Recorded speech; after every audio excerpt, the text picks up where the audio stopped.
Survivors of the Void just dropped, and there's a bunch of new lore I'd like to correct from the original Iceberg video that I made, and also talk about that was added with the new DLC.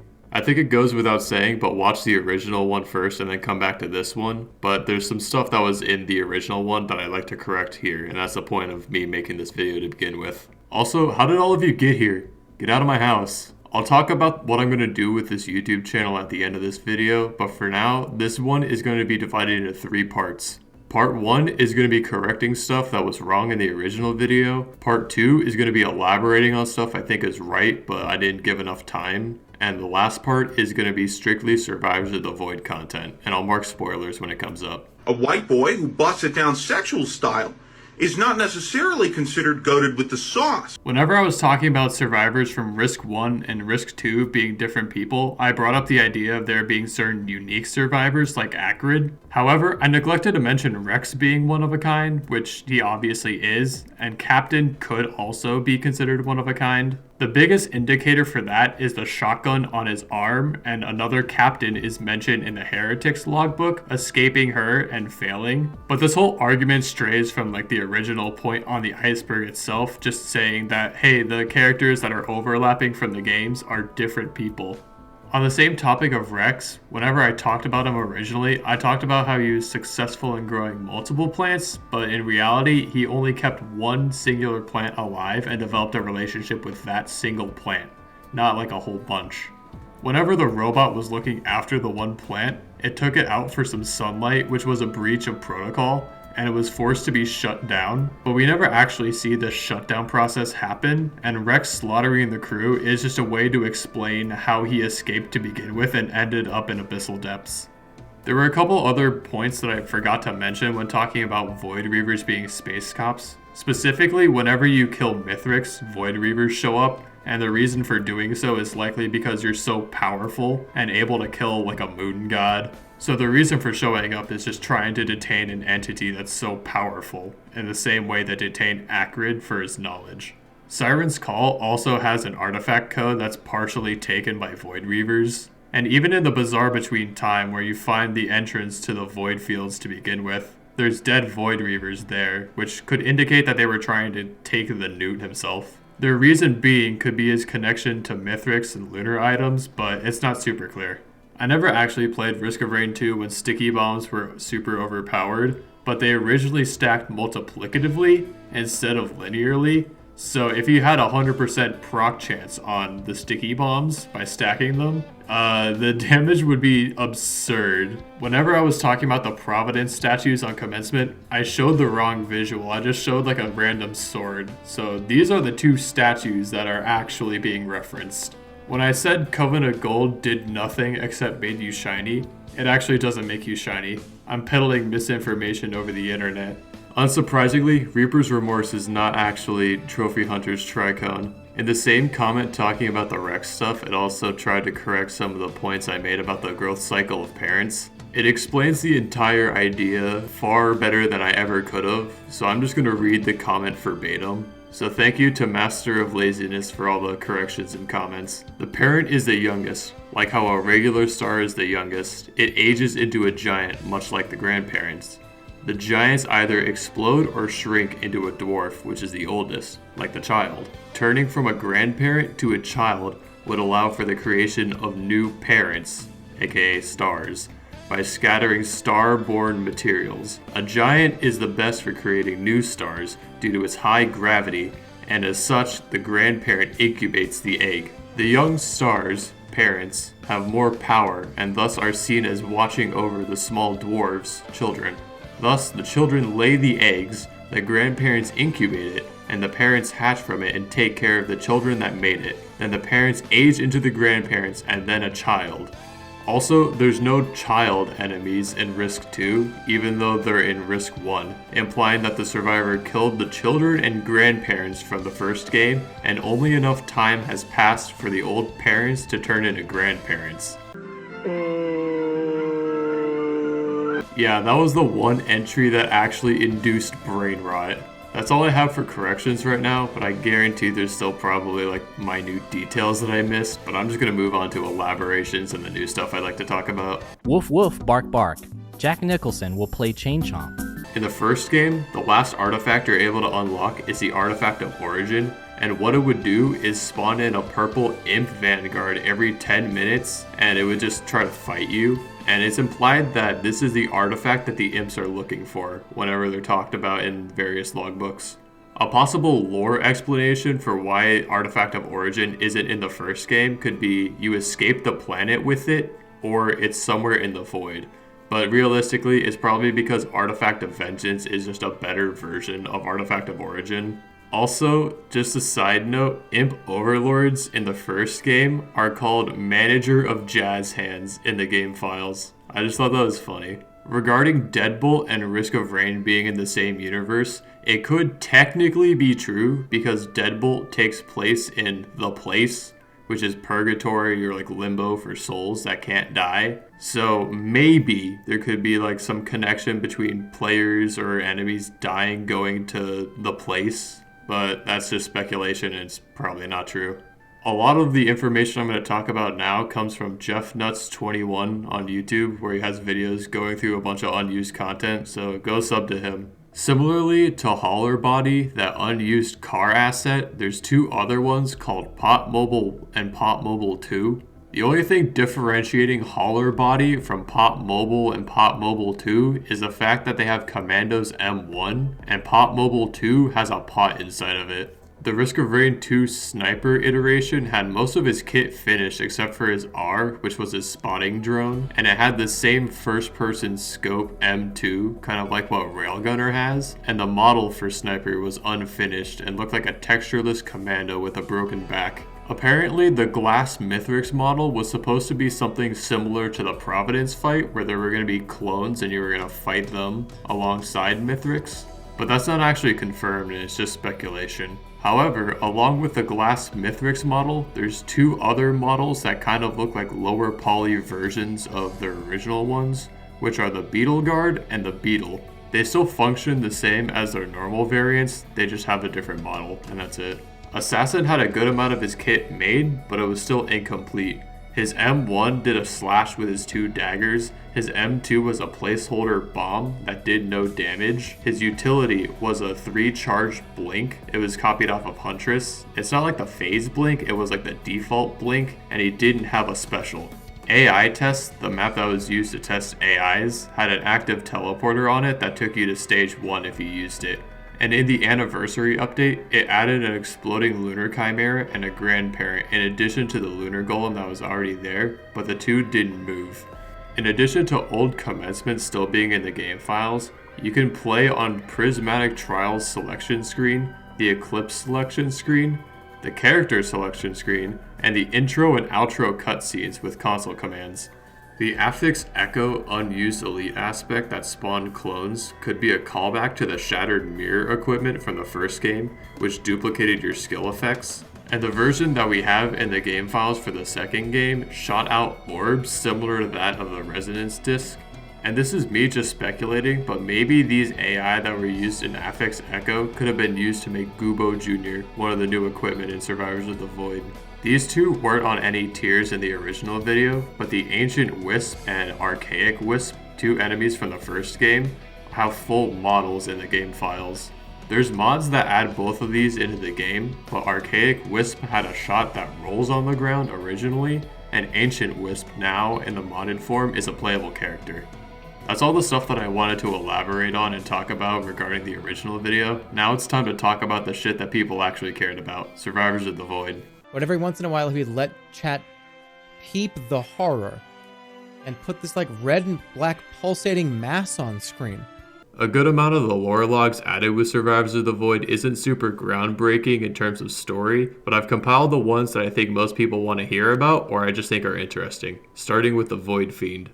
When the Steam page was updated to talk about the Void Fiend, it mentioned him being a corrupted commando who's torn between the powers of the Void consuming him and granting him immense power. And the logbook for Void Fiend goes into greater detail about what the process is like being corrupted by the Void.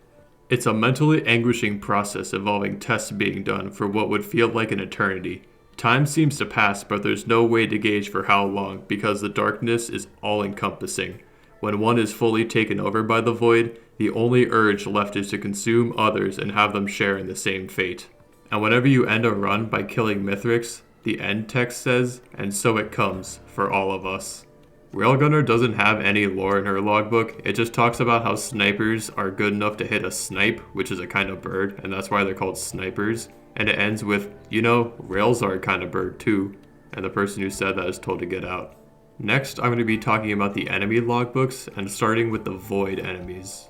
For the Void Infestor, it talks about a redacted personnel watching neighboring Lemurians fighting each other for seemingly no reason, but the logbook prefaces it by saying it's a potential infestor sighting report. The report continues by talking about how infected hosts of the Void Infestor begin fighting others of its own species, and the Void Infestor eventually finds its way into a human associate of the person writing the report, eventually leading to their death.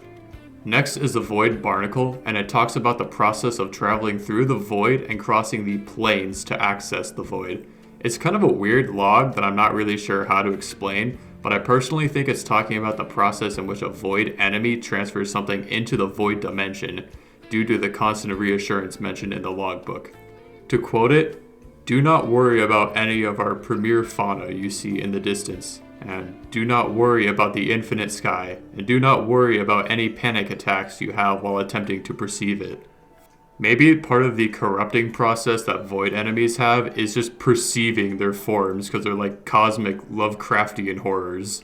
The Void Devastator's logbook doesn't have any actual lore, it's just an excerpt from a memoir written by a mythology professor, just talking about how there's stories of great deities being really strong. There could be some kind of parallels with characters already in the lore, but I'm not really sure.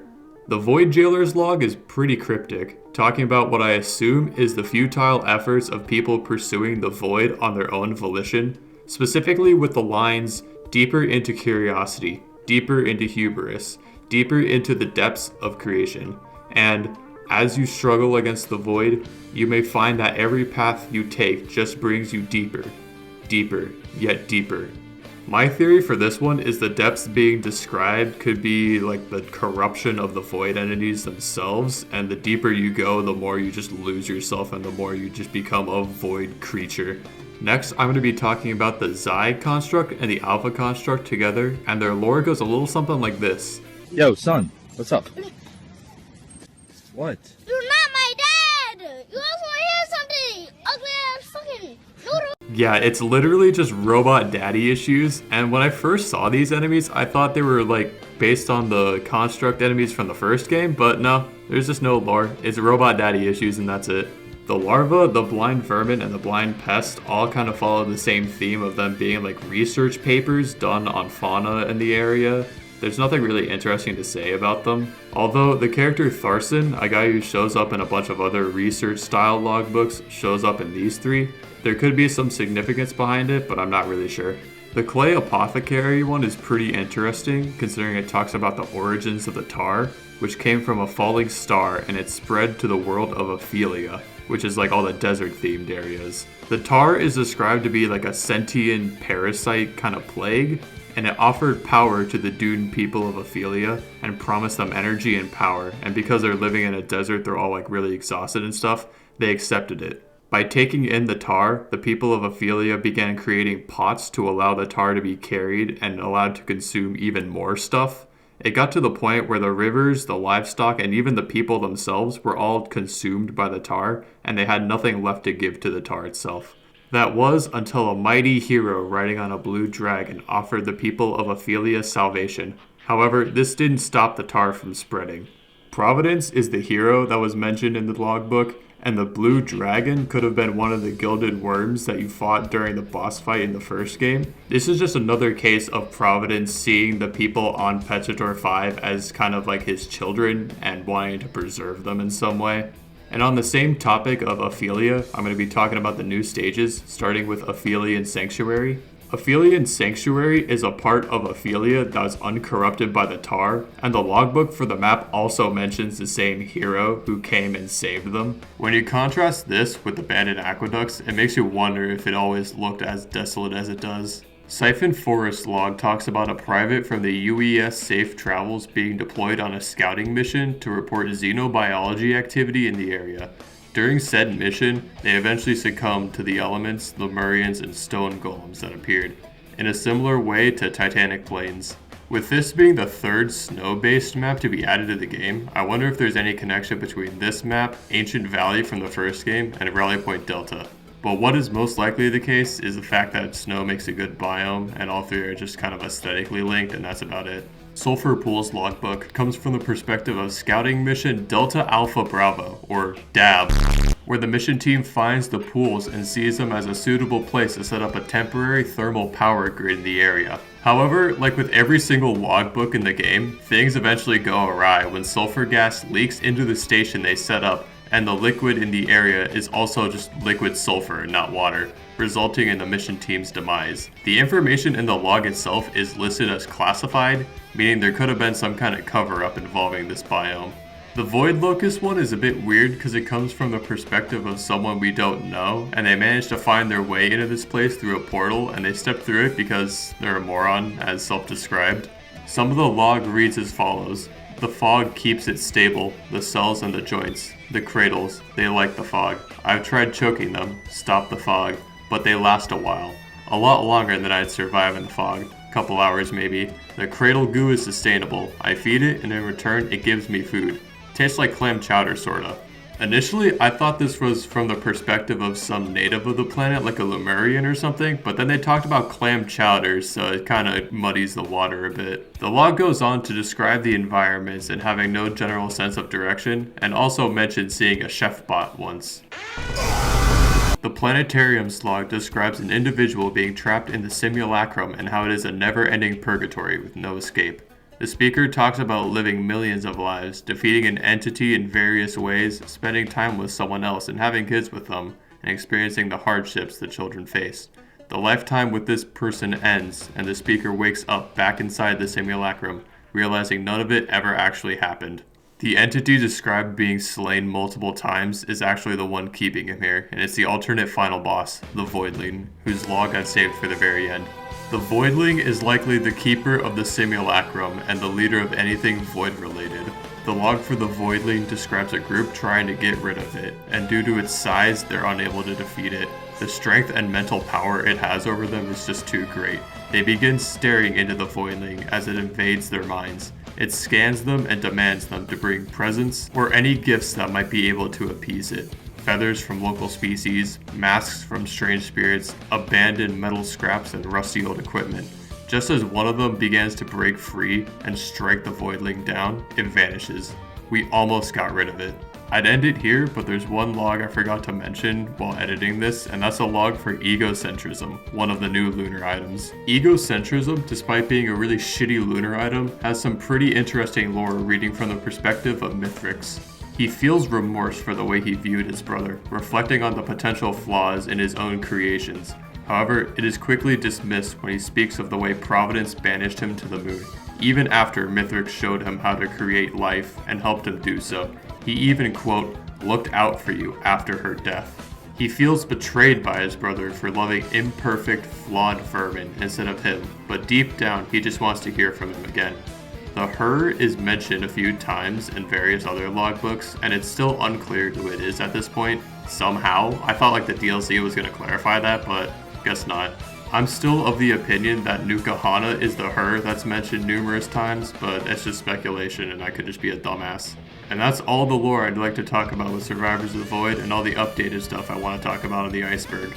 The last minute is just going to be me rambling about the first video that I made and the response to it. It's just me incoherently rambling. You don't have to watch it if you don't want to.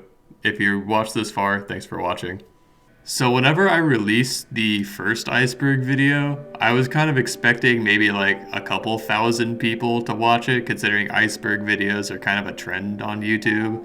And this is one that I made out of passion for the game. Like, I saw the original Reddit post about the Iceberg, and I thought like, oh, I wonder if someone's already made a video about it, and I saw that there wasn't, and I figured like, hey, might as well be like the one guy who actually commits and makes a video about it, just out of like a passion project, more or less.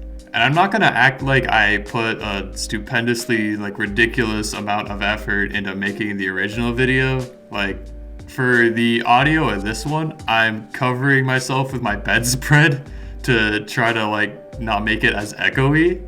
And whenever I put the bedspread over my desk, I have a lamp that's like right next to it, and there's glass on the desk itself, and I knocked over the lamp and cracked it. Like, I'm recording this bit before Survivors of the Void has even come out, and this happened maybe like 30 minutes ago. And the whole reason I'm doing the bedspread bit is because I read all the comments on the first video, and thank you to all the positive ones, but I think the biggest thing that I got out of it was like, my audio isn't very good, so I'm trying to rectify that now. I just need to get like soundproofing or just like record the audio in a better space. But that's just beside the point. The response to the first one was insane. I have no words for the amount of people who were like watching it and leaving positive comments and all that. So, and going forward with this channel, I don't know if it's going to be necessarily Iceberg related stuff, but roguelikes are my favorite genre, and I've tried to record stuff in Gunfire Reborn, and I might do Dead Cells, considering I've been playing Dead Cells a lot before Survivors of the Void came out. But that's like my short-term plan. Long-term, I have no fucking clue. Like, I'm going to college and all that's gonna take priority. So there could be like massive gaps between me uploading, and the content that I want to upload is very spur of the moment and like spark of inspiration kinda. So I have like no set in stone plans for like anything long term. Just keep that in mind, I suppose. If you've listened to me ramble on this much, thank you, and thanks for watching.